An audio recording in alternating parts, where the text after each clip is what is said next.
Guys আমি বাসায় চলে যাচ্ছি।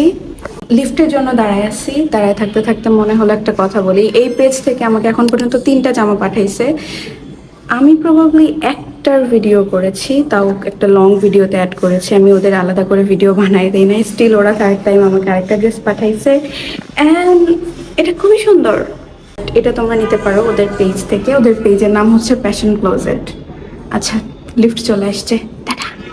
তো এই তো আমি যাচ্ছি বাস স্টেশনে। আমার বাসা কিন্তু বগুড়া, তো ঢাকা থেকে বগুড়া আমি বাসে যাতায়াত করি, কিন্তু বাস স্টেশনে যাওয়ার সময় আমি এরকম উবার বা পাঠাও বুক করি মাঝে মধ্যে, যখন ট্রলি থাকে না সাথে।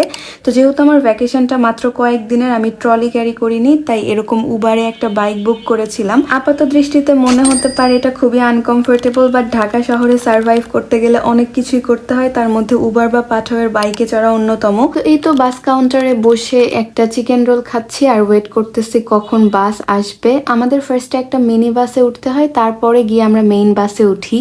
তো এই তো আমি আমার বাসে উঠে পড়েছি। এটা হচ্ছে মেইন বাসটা। তো যেহেতু আমি সিঙ্গেল সাইডে বসছি, আমার পাশে কিন্তু কেউ নাই, আমি একা। আর এটা না আমার মনে হয় খুবই সেফ একটা জার্নি, কারণ যেহেতু আমি একা বসি, আমার পাশে কেউ নাই। আর এটা যেহেতু এসি বাস, একদম ফুললি লকড থাকে। যাই হোক, এই দিনের ওয়েদারটা না খুবই ভালো ছিল, মানে বাইরে বৃষ্টি হচ্ছিল আর একদম ঠান্ডা ঠান্ডা ওয়েদার। তো আমার প্ল্যানই ছিল যে আমি ঘুমাবো, কারণ আমি লাস্ট কয়েকদিন ঘুমাতেই পারিনি আমার সেমিস্টার ফাইনাল পরীক্ষার কারণে। তো আমি এসিটা একটু কমাই দিয়ে আমি প্ল্যান করি যে এখন ঘুমায় যাব। বাই দ্য ওয়ে, এখানে কিন্তু এই ব্ল্যাঙ্কেটটা দেওয়াই থাকে প্রত্যেক সিটে। তো এই ব্ল্যাঙ্কেটটা দিয়ে আমি একটু মুড়াইয়ে এখানে ঘুমায় পড়বো। ঘুমানোর আগে মনে পড়লো যে আমি লিপস্টিক দিই নাই, সো আমি একটা লিপস্টিক অ্যাপ্লাই করে নিচ্ছি। এটা হচ্ছে বিউটি গ্লেস্টের একটা মিনি লিপস্টিক। এটা আমার খুবই পছন্দের, মানে ব্যাগে খুব সহজে এঁটে যায় আর কি, ট্রাভেলের জন্য খুব ভালো। তোমরা এরকম ছোট ছোট লিপস্টিক ক্যারি করতে পারো। সো এই তো আমি লিপস্টিক দিয়ে একটু মোটামুটি ঘুমানোর জন্য রেডি হলাম। এখন আমি ঘুমায় পড়বো। সো দেখা হচ্ছে ঘুম থেকে ওঠার পরে।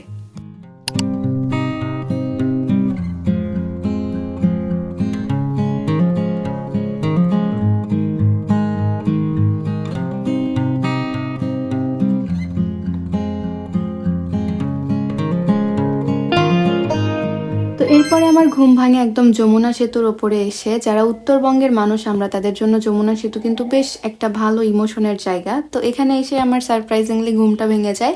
তো আমি খুব সুন্দর ওয়েদারের সাথে সাথে যমুনা সেতুর যে সৌন্দর্যটা, এটা উপভোগ করছিলাম।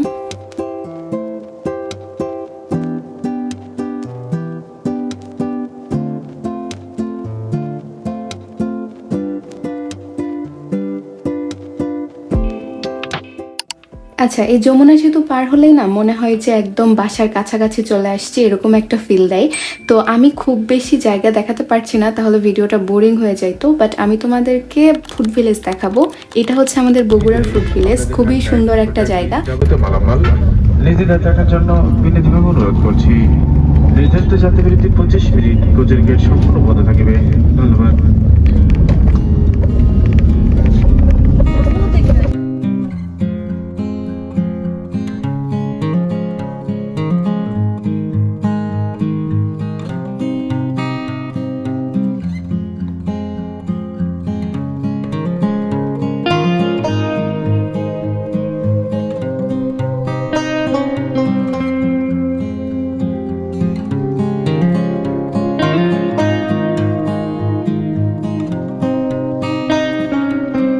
এখন পর্যন্ত আমি আমার লাইফে যত জায়গায় ট্রাভেল করেছি বাংলাদেশের মধ্যে, আমার কাছে এই ফুড ভিলেজটাই সব থেকে বেস্ট মনে হয়, বেশ অনেকগুলো কারণে।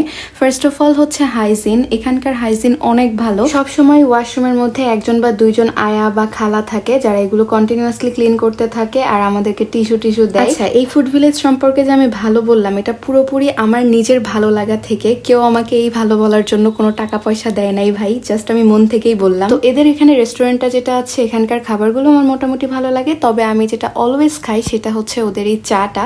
এটার দাম 30 টাকা, সেই অনুযায়ী এটা খেতে বেশ মজা, বেশ রিচ একটা ফ্লেভার দেয়। আমার তো এটা অনেক বেশি ভালো লাগে।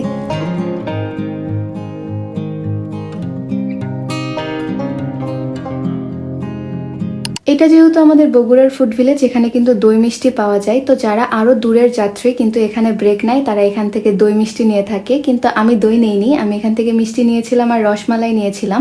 এই রসমালাইটা আমার খুবই প্রিয়। আবার আমার বাসায় সবাই রসমালাই বা এই মিষ্টিগুলো বেশ পছন্দ করে, তো নিয়েছিলাম। এবার আমি বাসায় খুব দ্রুত গিয়েছি, মানে পরীক্ষা যেদিন শেষ হয়েছে তার পরের দিন সকালবেলা আমি রওনা দিয়েছি।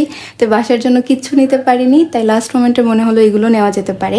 আমার না বেশ ইচ্ছা ছিল যে আমি পুরো ফুড ভিলেজটা ঘুরিয়ে ঘুরিয়ে দেখাবো, কিন্তু আমাদের বাস থেকে অ্যানাউন্সমেন্ট আসার পরে আমি আর দেখাতে পারিনি। তো এটা ছিল আমাদের বাস, তো আমি আবার বাসে চড়ছি।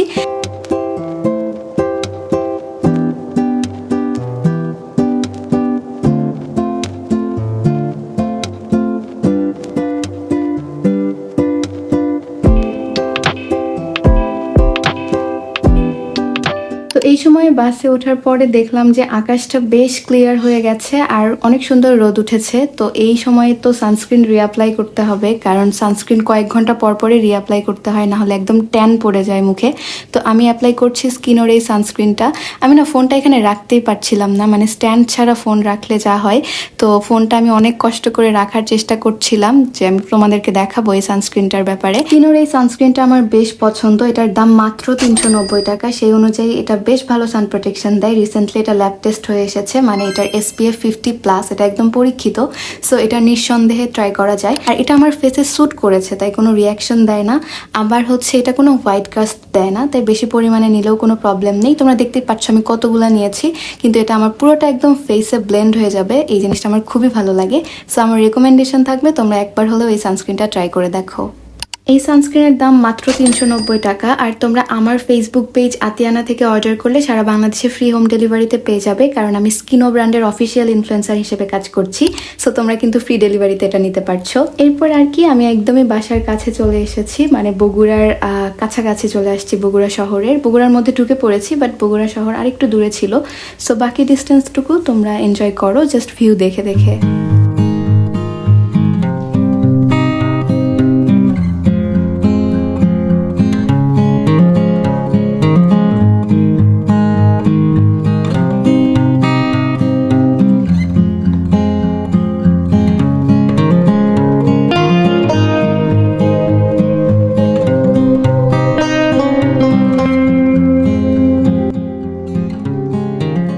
সো এই তো আমি বাস থেকে নেমে পড়েছি, আর বগুড়া শহর কতটা শান্তির জাস্ট এইটা দেখো, কত সবুজ বগুড়াতে। তো যাই হোক, আমি বাসায় চলে এসেছি। আমি চেষ্টা করব বাসায় বসে 2-1টা ভিডিও আপলোড করতে। তো দেখা হচ্ছে নেক্সট কোনো ভিডিওতে। টিল দেন আল্লাহ হাফেজ।